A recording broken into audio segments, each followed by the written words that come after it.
जय माँ ब्रह्मचारिणी या देवी सर्वभूतेषु ब्रह्मचारिणी रूपेण संस्थिता नमस्तस्यै नमस्तस्यै नमस्तस्यै नमो नमो। प्रिय भक्तजनों, आज चैत्र नवरात्रि का दूसरा दिन है और आज चैत्र मास के शुक्ल पक्ष की द्वितीया तिथि है।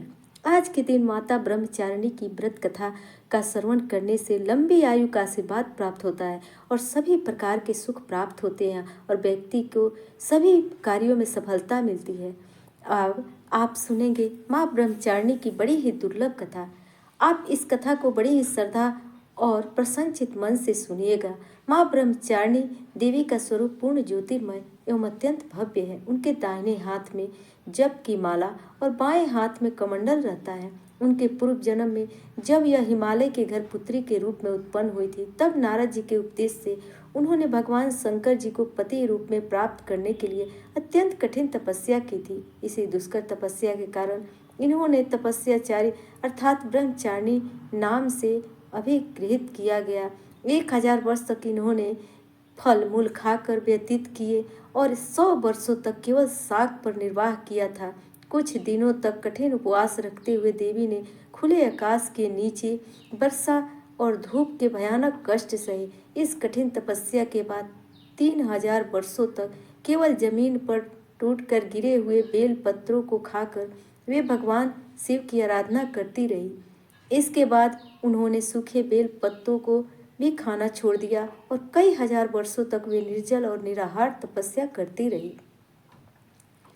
पत्तों को भी खाना छोड़ देने के बाद उनका एक नाम अर्पणा भी पड़ गया। कई हजार वर्षों की इस कठिन तपस्या के कारण ब्रह्मचारिणी देवी का शरीर एकदम क्षीण हो गया। उनकी यह दशा देखकर उनकी माता मैना अत्यंत दुखी हुई और उन्होंने उन्हें इस कठिन तपस्या से विरक्त करने के लिए आवाज दी। माँ तब भी देवी ब्रह्मचारिणी का एक नाम उमा भी पड़ गया। उनकी इस तपस्या से तीनों लोकों में हाहाकार मच गया। देवता, ऋषिगण, मुनि सभी देवता ब्रह्मचारिणी की इस तपस्या से अभूतपूर्व पुण्यकृत बताते हुए उनकी सराहना करने लगे। अंत में पितामह ब्रह्मा जी ने आकाशवाणी के द्वारा उन्हें संबोधित करते हुए प्रसन्न स्वर में कहा, देवी, आज तक किसी ने ऐसी कठोर तपस्या नहीं की जैसे तुमने की है। तुम्हारे इस अलौकिक कृत्य की चारों ओर सराहना हो रही है। तुम्हारी मनोकामना सर्वतोभविन परिपूर्ण होगी। भगवान चंद्रमौली शिव जी तुम्हें पति रूप में प्राप्त अवश्य होंगे। अब तुम तपस्या से विरक्त होकर घर लौट जाओ। शीघ्र ही तुम्हारे पिता तुम्हें बुलाने आ रहे हैं। भक्तजनों, माँ ब्रह्मचारिणी की इस कठोर तपस्या को देखते हुए भगवान शिव जी ने कई बार उनकी परीक्षा भी ली। उस परीक्षा में देवी माँ उत्तीर्ण हुई और इससे प्रसन्न होकर भगवान महादेव भोलेनाथ ने माता ब्रह्मचारिणी को अपनी अर्धांगिनी स्वीकार किया। उन्होंने आशीर्वाद दिया तथा उनसे विवाह किया। माँ दुर्गा का यह स्वरूप भक्तों और सिद्धों को अत्यंत फल देने वाला। उनकी उपासना से मनुष्य में तप, त्याग, वैराग्य, सदाचार और संयम जैसे गुणों की वृद्धि होती है। जीवन में कठिन संघर्षों में भी व्यक्ति अपने कर्तव्य से विचलित नहीं होता। माँ ब्रह्मचारिणी देवी की कृपा से उसे सर्वत्र सिद्धि और विजय की प्राप्ति होती है। लालसा हो से मुक्ति के लिए माँ ब्रह्मचारिणी का ध्यान लगाना बहुत ही श्रेष्ठ माना जाता है। दुर्गा पूजा के दूसरे दिन इन्हीं के स्वरूप की उपासना की जाती है और इसी दिन साधक का मन स्वाधिष्ठान चक्र में उपस्थित होता है। इस चक्र में अवस्थित चित्त वाला योगी ब्रह्मचारी जी की कृपा और भक्ति सहज ही प्राप्त कर लेता है। प्रेम से बोलिए माता ब्रह्मचारिणी की जय, माँ शारदा, माँ भवानी की जय। अब सुनते हैं माता रानी की पौराणिक दूसरी कथा। एक राजा और एक रानी थी। उसके बहुत दिनों तक उनके कोई संतान नहीं हुई। बहुत जप और तप करने के बाद कई सालों बाद उनको एक संतान की प्राप्ति पुत्र रूप में हुई। अब राजा और रानी बहुत खुशी से अपना राजपाट संभालने लगे। कई दिनों तक ऐसे चलता रहा। देखते देखते 4-5 साल हो गया। एक दिन की बात है, रानी दोपहर में बच्चे के साथ सो रही थी और बच्चे की नींद खुल जाती है और उठकर बाहर की ओर जाने लगा। क्योंकि उसको बाहर जाने नहीं दिया जाता था, तो वह माँ को सोता हुआ देखकर उसके मन में बाहर जाकर अपनी उम्र के बच्चों के साथ खेलने की हुई और वह छिप कर बाहर चला गया। वह देख खेलते खेलते बहुत दूर चला गया और वह किसी दूसरे गांव में जा पहुंचा। इधर जब रानी की नींद खुली तो वह बच्चे को अपने आसपास ना देखकर बहुत हैरान हुई। फिर बच्चे की खोजबीन शुरू हुई। बहुत प्रयास करने के बाद सफलता हासिल नहीं हुई, अर्थात उनको बच्चा नहीं मिला। जब राजा रानी फिर से दुखी हो गए, अब वह बच्चा उस गांव के एक ग्वाले के घर पहुंचा। तो ग्वाले ने उससे पता पूछा कि हे पुत्र, तुम कहाँ से आए हो। वह बच्चा अपने बारे में कुछ बता नहीं सका क्योंकि वह बहुत छोटा था। उसको कुछ पता नहीं था, वह केवल बच्चों के साथ खेलते खेलते दूर चला गया था। तो ग्वाले ने कहा, जब यह बच्चा अपना नाम नहीं बता पा रहा है तो इसको अपने पास रख लो। जैसे तुम्हारे 2 बच्चे वैसे ही यह तीसरा बच्चा रहेगा। अब इधर यह बालक ग्वाले के बच्चे के साथ घुल मिलकर खेलने लगा। कुछ दिन बीत भी गए। एक दिन ग्वाले की नज़र उस बच्चे के हाथ पर पड़ी तो वह देखा कि उसके हाथ में किसी का नाम लिखा हुआ है। तो वह बच्चे से पूछा, पुत्र यह किसका नाम है। तो उस बच्चे ने कहा, यह हमारे पिताजी का नाम लिखा है। तो ग्वाले ने कहा, हम आपके पिताजी का नाम ढूंढते हुए घर पर चलेंगे। अब देखिए, इधर जब राजा शिकार पर निकल जाते हैं तो रानी रोज अपने बच्चे को इधर उधर ढूंढती है क्योंकि माँ का हृदय था। वह दिन भर तड़पती, अपने बच्चों की याद में इधर उधर बाग बगीचे में देखती कि कहीं मेरे बच्चे का कोई संदेह आ जाए।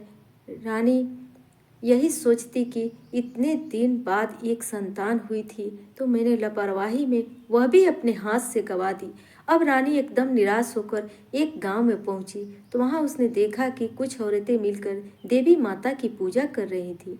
तो रानी भी वहां जाकर बैठकर पूरी पूजा देखती है और पूजा के दौरान माता रानी की कथा को बहुत मन लगाकर सुनती है। पूजा समाप्त हो जाने के बाद सभी सुहागिन रानी को प्रसाद देती हैं। तब रानी ने पूछा, बहन आप लोग किसकी पूजा कर रही हो और हमको भी बताइए। तब सभी सुहागिनों ने कहा कि हम माँ भवानी दुर्गा की पूजा कर रही हैं। माता बहुत ही दयालु है, ये आपने भक्तों के संकट को क्षण मात्र में दूर कर देती हैं। बस ध्यान लगाने वाली बात है, तब तक आपकी मनोकामनाएं तुरंत ही पूरी हो जाती हैं। जब आपकी मनोकामनाएं पूरी हो जाए तो आप तुरंत ही माँ देवी की पूजा करिएगा और उनकी पूजा को कभी टालना नहीं चाहिए। तो रानी ने अपने मन में सोचा कि अगर माँ भवानी माँ दुर्गा ने हमारा बच्चा सकुशल वापस हमारे घर पहुंचा दिया तो हम भी इसी तरह से सभी सुहागिनों के साथ माता रानी की पूजा करेंगे। उधर रानी का यह मन्नत मांगना हुआ और उधर ग्वालियर बच्चे को लेकर उसके पिता की तलाश में निकल पड़ा। वह कई जगह ढूंढते हुए काफ़ी देर बाद गांव के किनारे पहुंचा तो एक व्यक्ति से पूछा, भैया इस नाम के व्यक्ति को क्या आप जानते हो। तो वह आदमी ने बताया, हाँ भैया, यह हमारे राजा का नाम है, उनका पुत्र खो गया है, क्या वह उन्हीं का पुत्र है। यह बताकर ग्वाले को घर का पता बताया। ग्वाला जब बच्चे को लेकर राजा के द्वार पर पहुंचा तो राजा रानी ने अपने बच्चे को देखकर लिपट कर रोने लगी और बारंबार ग्वाले को धन्यवाद करने लगी। तो राजा ने पूछा कि भाई इसको आपने कहाँ पाया। तो ग्वाले ने कहा, राजा साहब यह बालक घूमते घूमते हमारे गांव आ पहुंचा था। तब हमने इससे इसका पता पूछा तो बालक कुछ नहीं बता सका। एक दिन खेलते खेलते जब मेरी नज़र इसके हाथ पर पड़ गई तो उसका नाम लिखा हुआ था, उसी नाम के सहारे हमने इसको आप तक पहुंचाया है। रानी की खुशी की सीमा नहीं थी। राजा ने रानी से कहा कि ग्वाले को खूब धन दौलत देकर विदा कीजिए, लेकिन ग्वाले कुछ भी नहीं लिया और कहा, जितनी खुशी आपको है आपका पुत्र पाकर उतनी खुशी मुझे भी है कि मैंने आपकी धरोहर को आप तक पहुंचाया है। अंत में राजा ने ग्वाले को धन देकर विदा किया। अब रानी को यह तुरंत याद आ गया कि वह माता रानी की मन्नत मांगी थी, उनकी पूजा करने का और नवरात्रि का व्रत करने का। रानी ने राजा से कहा, हमने माँ दुर्गा का मन्नत मांगा है, हमें नवरात्रि का व्रत करना है। हम नवरात्रि का व्रत करेंगे और नगर की कुछ स्त्रियों को निमंत्रण दीजिए और तुरंत माँ भवानी की पूजा की करेंगे। रानी ने तुरंत माता रानी की पूजा करने के लिए सारी सामग्री इकट्ठा करवाई। माता रानी की पूजा की सारी व्यवस्था की गई। सभी रानी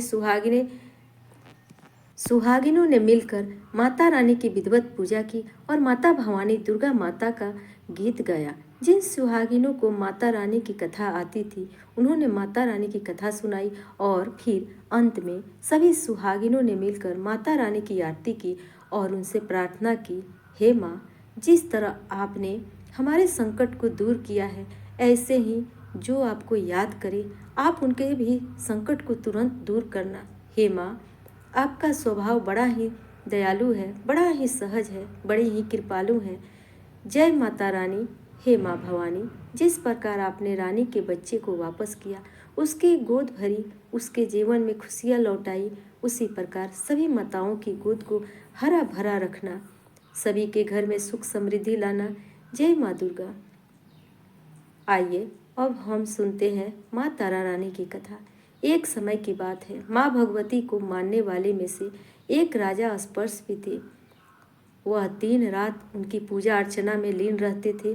राजा को किसी चीज़ की कमी नहीं थी, बस उन्हें बच्चे की ख्वाहिश थी। सालों साल बच्चा नहीं होने के कारण राजा कुछ निराश रहा करते थे। एक दिन राजा की भक्ति से खुश होकर भगवती ने सपने में आकर उसे 2 बेटी होने का वरदान दिया। आशीर्वाद मिलने के कुछ समय बाद राजा के घर एक बेटी पैदा हुई। बेटी पैदा होने की खुशी में राजा ने सबको दावत दी और बेटी की कुंडली बनवाने के लिए पंडितों को बुलवाया। सबने राजा से एक ही बात कही कि यह साक्षात देवी का रूप है, जहाँ भी इसके कदम पड़ेंगे वहाँ खुशियाँ ही खुशियाँ होगी, यह भगवती देवी की भक्त होगी। इतना सब कहकर पंडितों ने लड़की का नाम तारा रख दिया। कुछ समय बाद मंगलवार के दिन राजा के घर एक और बेटी पैदा हुई। ज्योतिषियों ने उसकी भी कुंडली बनाई और उदास हो गए। राजा ने जब उनकी उदासी का कारण पूछा तो ज्योतिषियों ने बताया कि यह लड़की आपके जीवन में खूब सारा दुख देकर आएगी। राजा ने ज्योतिषियों पूछा, आखिर मैंने ऐसे कौन से खराब कर्म किए थे कि इसने मेरे घर में जन्म लिया है? ज्योतिषाचार्यों ने बताया कि आपकी दोनों बेटियां राजा इंद्र की अप्सराएं हुआ करती थी। इनमें से बड़ी बहन का नाम तारा और छोटी का नाम रुक्मन था। एक दिन यह दोनों मिलकर धरती की सैर करने के लिए गए। दोनों ने ही वहां पहुंचकर एकादशी के दिन का व्रत रखा।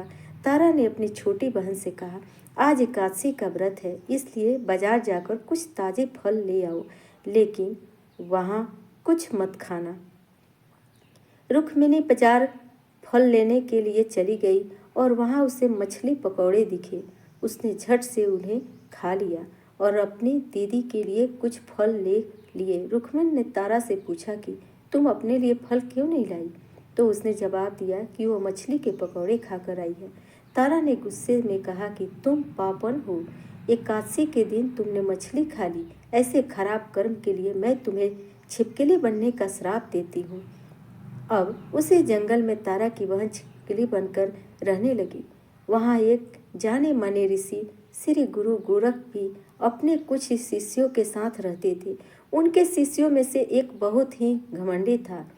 अपने घमंड के चलते वो शिष्य कमंडल में पानी भरकर एकांत में बैठकर तपस्या करने लगा। तभी एक प्यासी गाय वहां आ गई। उसने सीधे अपना मुंह उस कमंडल में डाला और पानी पी लिया। कमंडल के पानी पीने के बाद जैसे गाय ने अपना मुंह बाहर निकालने लगी तो कमंडल नीचे गिर गया और ऋषि का ध्यान भंग हो गया। ऋषि ने देखा कि गाय पानी पी गई है। अब गुस्से में ऋषि ने गाय को एक चिमटी से बुरी तरह घायल कर दिया। इस बात की जानकारी जब गुरु गोरखनाथ को पड़ी तो वे तुरंत गाय को देखने के लिए गए। जैसे ही उन्होंने गाय की हालत देखी वैसे ही अपने उस घमंडी शिष्य को आश्रम से बाहर निकाल दिया।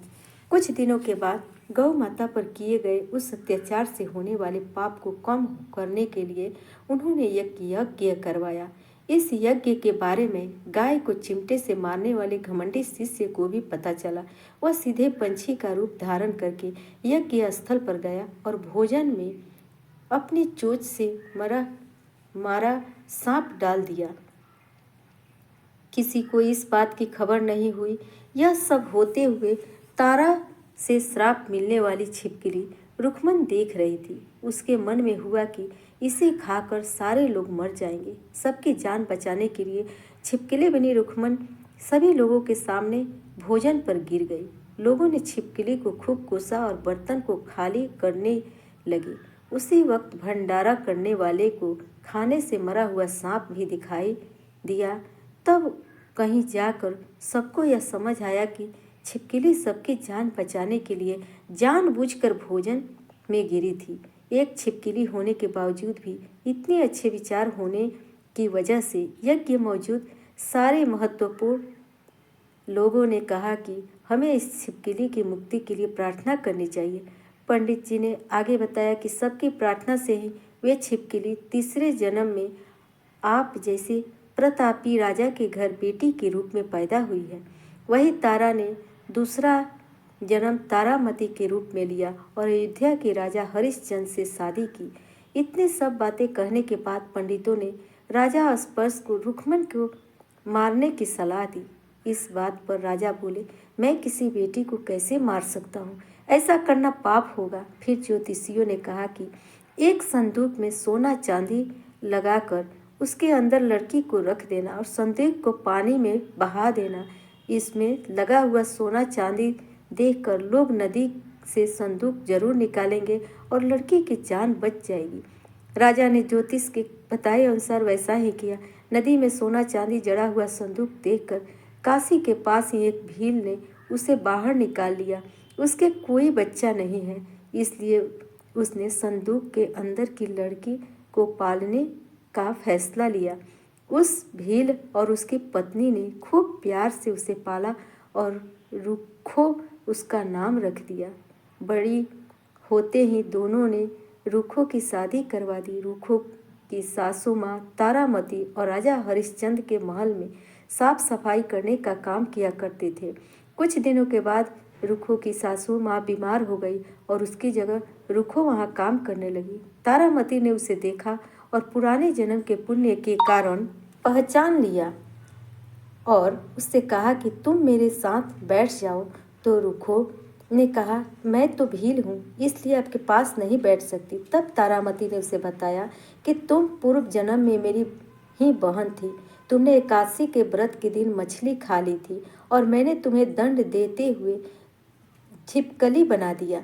अब तुम्हें दोबारा मनुष्य जन्म मिला है, तो इस जन्म में माँ वैष्णो देवी की पूजा करके पुण्य कर्म करो। माँ की पूजा से तुम्हारी सारी इच्छाएं भी पूरी होगी। तारामती की इस बात को सुनने के बाद रुखो माँ वैष्णो देवी से एक बेटे के लिए प्रार्थना करती है और कहती है कि अगर उसकी मनोकामना पूरी हुई तो वह अपने घर में माँ वैष्णो देवी का पूजन और जागरण कराएगी। माँ वैष्णो देवी उसकी प्रार्थना सुन लेती हैं और उसे एक बेटा होता है। पुत्र की प्राप्ति के बाद रुखो उसकी देखभाल और लाड़ दुलार में माँ वैष्णो देवी की पूजा करना भूल जाती है। ऐसा होते होते 5 साल बीत गए और फिर एक दिन उस बच्चे को चेचक यानी माता निकल आती है। बच्चे की ऐसी स्थिति देखकर परेशान रुखो अपने पिछले जन्म की बहन तारामती के घर जाकर उन्हें यह समस्या के बारे में बताती है। तब तारामती ने पूछा, तुमने माँ वैष्णो देवी की पूजा अर्चना में कोई गलती तो नहीं की? फिर रुखो को याद आता है कि उसने माँ वैष्णो देवी का जागरण कराने का प्रण लिया था। यह बात याद आते ही रुखो को काफ़ी पछतावा हुआ और मन में उसने माँ से कहा कि बच्चे के ठीक होते ही वह अपने घर में जागरण कराएगी। अगले ही दिन उसका बेटा पूरी तरह स्वस्थ हो जाता है। तभी रुखो की माता रानी के मंदिर जाकर पुजारियों से कहा, मंगलवार के दिन घर में जागरण करवा दीजिए। तब रुखो की बात सुनकर पंडित कहते हैं कि तुम यहीं 5 रुपए दे दो, तुम्हारे लिए हम मंदिर में ही जागरण करा देंगे। तब रुखो कहती है, मुझे पता है मैं एक चमारिन हूँ, लेकिन आप मेरे घर ही जागरण करवा दीजिए। माँ किसी तरह का भेदभाव नहीं करती हैं, तो आपको भी नहीं करना चाहिए। इस पर पंडितों ने विचार विमर्श करके कहा कि अगर रानी आपके जागरण में आती हैं तो हम तुम्हें घर आकर जागरण करने के लिए तैयार हैं। पंडित की बात सुनकर रुखो अपनी बहन रानी तारामती के पास जाती है और तारामती को सारी बात बता देती हैं। रुखों की बातें सुनकर तारामती जागरण में जाने के लिए तैयार हो जाती है।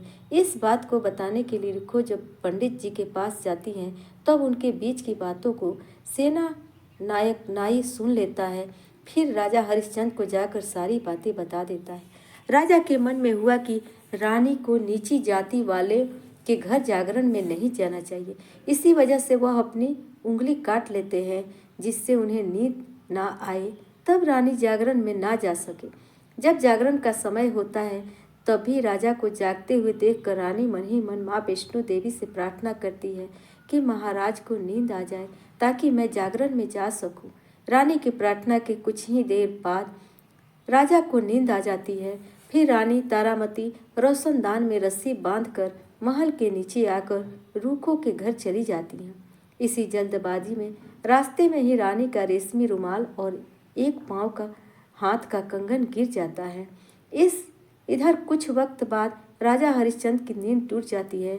नींद खुलते पर रानी को अपने पास ना देखकर राजा उसकी तलाश में निकल जाते हैं। रानी को ढूंढते ढूंढते उन्होंने रानी का रुमाल और कंगन मिलता है। रानी की चीज़ों को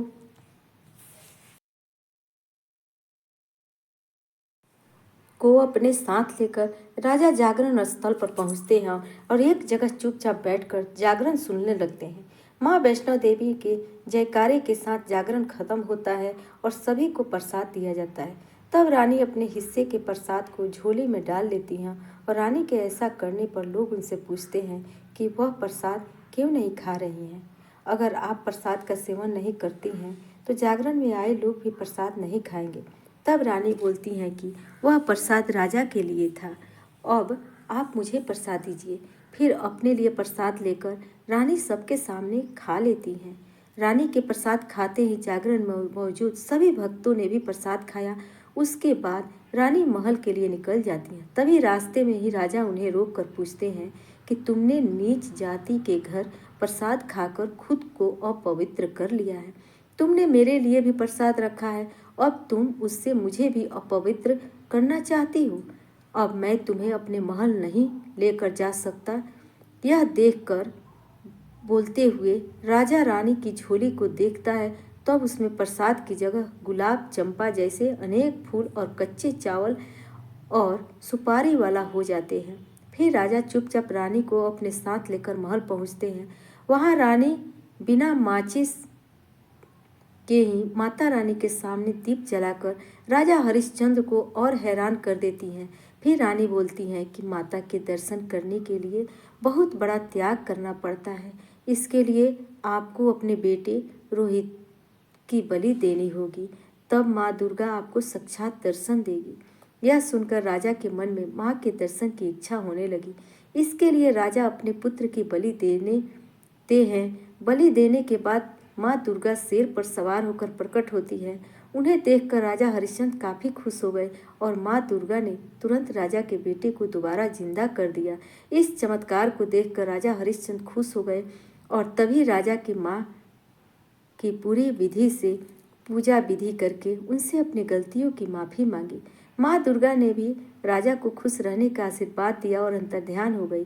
तब राजा ने तारा रानी से कहा कि मैं बहुत खुश हूँ कि मुझे पत्नी के रूप में आप मिली हैं। फिर राजा हरिश्चंद्र, तारा रानी और रुक्मिणी तीनों अपने मनुष्य योनि से छुटकारा पाकर देवलोक में चले जाते हैं। प्रेम से बोलिए माता रानी की जय। जय माता दी। प्रिय भक्तजनों, आज चैत्र नवरात्रि का तीसरा दिन भी है। आज चैत्र मास के शुक्ल पक्ष की तृतीया तिथि है। आज का दिन माता चंद्रघंटा को समर्पित होता है। माता चंद्रघंटा की कथा सुनने से शारीरिक और मानसिक कष्टों से मुक्ति मिलती है। नकारात्मक ऊर्जा और वैभव धन की प्राप्ति होती है। निराशा, निर्बलता, दरिद्रता जैसे विकार भस्म हो जाते हैं। शक्ति, ऊर्जा और साहस जैसे गुण श्रवण करता है। तन और मन में समाहित हो जाते हैं। तो आज आपको मैं कथा सुना रही हूँ, चैत्र नवरात्रि में सुनी जाने वाली माँ चंद्रघंटा की कथा। आप सभी भक्तजनों इस कथा को बड़ी श्रद्धा प्रेम से प्रसन्नचित्त मन से सुनिए। अपनी कठोर तपस्या से भगवान शिव को वापस जीतने के लिए देवी पार्वती राजा हिमवान के महल में लौट आई। राजा हिमवान और देवी मैनावती अपनी बेटी को तपस्या में सफल हुआ देखकर बहुत ही प्रसन्न हुए। शिव और माता पार्वती के विवाह का दिन आ गया। सभी देवता इस बात से बहुत प्रसन्न थे कि उनके भगवान का विवाह हो रहा है। भगवान शिव सभी गण अपनी बारात के साथ राजा हिमवान के महल में गए। वह भोलेनाथ हैं, उनका ही शिव है। जो शिव शुभ को धारण करते हैं, उन्हें बाहरी दिखावे और औपचारिकताओं के पालन की क्या परवाह थी। वह जैसे ही वैसे विवाह के लिए आगे बढ़े। वासुकी और तक्षक जैसे सबसे भयानक सर्पों के साथ उनकी माला, कंगन, कमरबंद और बालियां थीं। उनके बाल उलझे हुए थे। उनका पूरा शरीर शमशान की राख से ढका हुआ था। उन्होंने अपने 5 सिर प्रकट किए। वह प्रभावशाली, उग्र और तीव्र दिख रहे थे। वह बारात में राजसी घोड़ों पर सवार अन्य लोगों के विपरीत एक बैल पर सवार होकर आए थे। मैना देवी माता पार्वती की माँ, जो अपने दामाद पर नजर पड़ते ही उम्मीद से प्रतीक्षा कर रही थी, जिसके लिए उनकी बेटी ने इतनी कठोर तपस्या की थी, भगवान शिव प्रकट होने पर हैरान और निराश हो गई। उनका रूप न केवल अरुचिकर था, बल्कि वे अत्यंत अनियंत्रित और विचित्र रूपों से घिरे हुए थे। भूत, प्रेत और पिशाच बम बम भोले के नारे से वातावरण को गुंजायमान कर रहे थे। भूत, पिशाच, साधु और अघोरी बारात में शामिल हुए थे।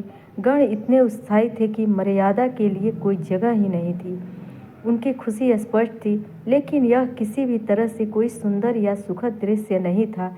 इस तथ्य को पहचानने में असमर्थ कि उनकी शादी कोमल बेटी अब उसके पति जैसे आतंकित स्वभाव वाले व्यक्ति के साथ ऐसे प्राणी के बीच होगी। मैना देवी बेहोश हो गई।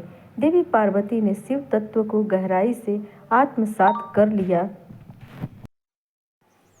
और जैसा कि हमने उनके ब्रह्मचारिणी स्वरूप में देखा, वह सप्त ऋषियों के लिए शिव सिद्धांत की गुरु भी थी। फिर भी अपनी पूरी करुणा के साथ उन्होंने एक माता के रूप में मैना देवी की दुर्दशा को समझा। भोलेनाथ को शांत होने और विवाह के लिए एक सुखद रूप प्रस्तुत करने के लिए मनाने के लिए देवी पार्वती ने स्वयं उनके तीव्र रूप से मेल खाने के लिए क्षण भर के लिए उग्र रूप को धारण कर लिया। उनके 10 हाथों में विचित्र हथियार थे और उनके मुकुट पर एक घंटी के आकार का चंद्रमा था। देवी के इस रूप को चंद्र घंटा के रूप में पूजा जाता है। माँ के इस रूप ने भगवान शिव के रुद्र रूप को शांत किया था और उनके उपद्रवी गणों को बस में किया था। चंद्र घंटा के उग्र और तेजस्वी रूप को मानते हुए माँ ने शिव से सौम्य रूप धारण करने का आग्रह किया, जिस पर वह तुरंत सहमत हो गए और उनके अनुरोध पर शिव जी ने अपना भयानक रूप त्याग दिया और भगवान विष्णु को सबसे आकर्षण दूल्हे के रूप में उनका श्रृंगार करने को दिया गया। भगवान शिव को इस रूप में चंद्रशेखर या सुंदरेश्वर के नाम से जाना जाता है। देवी पार्वती ने शिव जी के प्रति अपना प्रेम दिखाने के लिए जिनके जटाओं पर हमेशा आधा चंद्रमा रहता है, वो अपने माथे पर आधा चंद्रमा सजाया। भव्य विवाह के बाद देवी पार्वती एक शालीन नई दुल्हन के रूप में भगवान शिव के साथ गई। भगवान शिव अभी भी ध्यान में डूबे हुए थे और देवी पार्वती एक बार हर दिन अपनी गुफा को साफ करती थी और उनकी सभी ज़रूरतों को प्यार से ख्याल रखती थी। धीरे धीरे देवी पार्वती ने कैलाश में अपना नया घर स्थापित किया। इसी बीच तारकासुर बेचैन हो रहा था। जब शिव और उनकी शक्ति एकजुट हो गए, उसने नवविवाहित के जीवन में सौहार्द को बाधित करने के लिए एक दुष्ट चमगादड़ राक्षस जतुकासुर को भेजा। जब वे भगवान शिव घोर तपस्या में लीन थे और माँ पार्वती अपने घर के काम काज में, जतुकासुर पूरी चमगादड़ सेना के साथ कैलाश पहुँचा। जतुकासुर और उनकी चमगादड़ सेना ने आकाश को केवल अपने पंखों से ढक लिया। उन्होंने माँ पार्वती के नव सजाए घर को उजाड़ना शुरू कर दिया। अभी भी एक संकोची दुल्हन और राक्षसों और असुरों के तरीकों में नहीं। माँ पार्वती ने शक्तिशाली नंदी की मदद लेने का फैसला किया, लेकिन नंदी नहीं मिला। इस बीच भगवान शिव ने अन्य गणों ने जटाकासुर और उनकी शक्तिशाली सेना से सुरक्षा के लिए उनसे प्रार्थना की, क्योंकि उन्हें बारंबार जटाकासुर के हाथों हार का सामना करना पड़ता था और भगवान शिव अभी भी गहरी तपस्या में थे। तब माँ पार्वती स्वयं शिव जी से मिलने गई। उन्होंने उनसे इस स्थिति से बाहर निकलने का मार्गदर्शन करने के लिए विनती की। फिर भी अपने तप से विचलित ना होते हुए भगवान शिव ने उन्हें भीतर से सशक्त बनाने का निर्णय लिया। भगवान शिव अपनी साधना में गहरे थे। तभी पार्वती को जटाकासुर से स्वतंत्र रूप से लड़ने की प्रेरणा मिली। तभी उन्होंने अकेले ही जटाकासुर से मुकाबला करने का फैसला किया। वह गुफा से बाहर निकली और देखा कि आकाश अभी भी अंधेरा था, चमगादड़ के पंखों से ढका हुआ था। उन्होंने चंद्रदेव से प्रार्थना की कि वह उनके लिए युद्ध के मैदान को रोशन करने के लिए उनके मस्तक पर आराम करे। युद्ध के मैदान में उनकी सहायता करने के लिए हिमालय भेड़ियों का एक झुंड उनकी सहायता के लिए दौड़ा। देवी पार्वती को जल्द ही पता चला कि जटाकासुर आकाश में चमगादड़ द्वारा सक्रिय था, इसलिए वह युद्ध के मैदान में एक विशाल घंटा लेकर आई। घंटा इतने जोर से बजी कि चमगादड़ ने आसमान साफ कर दिया और जैसे ही भेड़ियों में से एक जटाकासुर को मार डाला, देवी पार्वती ने उसे के सिर पर घंटे से प्रहार किया, जिससे वह एक ही झटके में मर गया। माथे पर चंद्र और हाथ में घंटा लिए देवी के इस रूप को ब्रह्मदेव ने देवी चंद्र घंटा के रूप में महिमा किया। सर्वमंगल मांगल्ये शिवे सर्वार्थ साधिके शरण्ये त्र्यंबके गौरी नारायणी नमोस्तुते। यह कथा इस बात का प्रतीक है कि अपने अंदर की शक्ति पहचानने के लिए हमें दैवीय प्रेरणा की आवश्यकता है। जैसा कि भगवान शिव ने बाद में माँ पार्वती को बताया, चंद्र घंटा के रूप में युद्ध उनके पास मौजूद अपार शक्ति का एहसास करने के लिए था।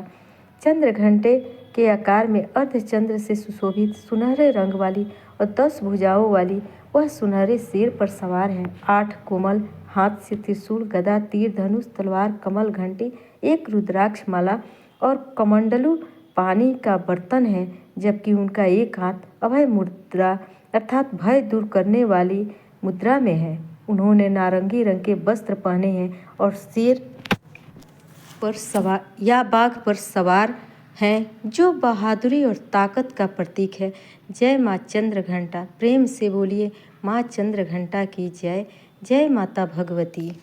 जय अम्बे गौरी मैया, जय श्यामा गौरी। तुम्हें कौन से दिन सेवते, तुम्हें कौन से दिन ध्यावते, हरि ब्रह्मा शिवरी। ओम जय अम्बे गौरी। मांगे सिंदूर विराज, टेको मृग मद को, उज्ज्वल से दो नैना चंद्र बदननी को। जय अम्बे गौरी। कनक समान कलेवर, रक्तांबर राजे, रक्त पुष्प गले माला, कंठन पर साजे। जय अम्बे गौरी। के हरि वाहन राज, खड्ग खपर धारी, सुर नर मुनि जन सेवत, तिनके दुख हारी। ओम जय अम्बे गौरी। कानन कुंडल शोभित, नासाग्रे मोती, कोटिक चंद्र दिवाकर, राजत समज्योति। जय अम्बे गौरी। शुंभन शुंभ विदारे महिषासुर धाती धूम्र बिलोचन नैना निस दिन मदमाती जय अम्बे गौरी चंड मुंड संहारे सोनित बीज हरे मधुकैटभ मारे सुर भयहीन करे जय अम्बे गौरी ब्रह्माणी रुद्राणी तुम कमला रानी आगम निगम बखानी तुम शिव पटरानी ओम जय अम्बे गौरी 64 योगिनी मंगल गावे नित्य करते भैरू बाजते ताल मृदंगा और बाजते डमरू ओम जय अम्बे गौरी तुम ही जग की माता तुम ही हो भरता भक्तन की दुख हरता दासन के दुख हरता सुख संपत्ति करता ओम जय अम्बे गौरी भुजा चाति शोभित वर मुद्राधारी मन वांछित फल पावत सेवत नर नारी ओम जय अम्बे गौरी कंचन थाल विराज अगर कपूर बाती सिरमाल के तुम राजत कोटि रतन ज्योति जय अम्बे गौरी श्री अम्बे जी की आरती जो कोई नर गावे कहत शिवानंद स्वामी कहत शिवानंद स्वामी सुख संपत्ति पावे ओम जय अम्बे गौरी मैया जय श्यामा गौरी मैया जय अम्बे गौरी जय माता दी। तो भक्तजनों, आशा करती हूँ आज की कथा आप लोग को पसंद आएगा। अगर पसंद आई हो तो वीडियो को लाइक सब्सक्राइब शेयर कीजिएगा। कमेंट बॉक्स में जय माँ ब्रह्मचारिणी या जय माँ तारा या जय माता चंद्रघंटा अवश्य लिखिएगा। धन्यवाद। जय माता दी।